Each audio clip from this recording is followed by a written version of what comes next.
इन्फोस्टडिया सादर करीत आहे भारताची व्यवस्था 60 सेकंदात.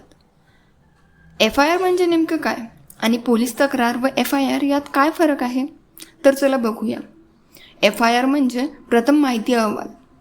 दखलपात्र गुन्ह्याची पोलिसांना मिळालेली पहिली अधिकृत माहिती लेखी स्वरूपात नोंदविली जाते, त्यालाच FIR म्हणतात. FIR बद्दल 10 महत्त्वाच्या गोष्टी. FIRचे पूर्ण नाव फर्स्ट इन्फॉर्मेशन रिपोर्ट असे आहे. मराठीत याला प्रथम माहिती अहवाल म्हणतात. दखलपात्र गुन्ह्यामध्ये FIR नोंदवली जाते. FIR नोंदवल्यानंतर पोलीस अधिकृत तपास सुरू करू शकतात. FIR कोणताही पीडित, साक्षीदार किंवा संबंधित व्यक्ती नोंदवू शकतो. FIRची एक प्रत तक्रारदाराला मोफत दिली जाते. FIR मध्ये घटना, वेळ, ठिकाण आणि संबंधित माहिती नमूद केली जाते. FIR हा न्यायालयीन प्रक्रियेमधील महत्त्वाचा दस्तऐवज असतो. प्रत्येक तक्रार FIR नसते.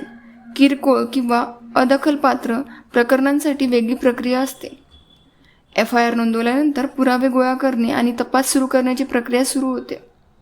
इंटरेस्टिंग फॅक्ट म्हणजे 0 FIR कोणत्याही पोलीस ठाण्यात नोंदवता येते. जरी घटना त्या पोलीस ठाण्याच्या हद्दीत घडलेली नसली तरी नंतर ती संबंधित पोलीस ठाण्याकडे वर्ग केली जाते.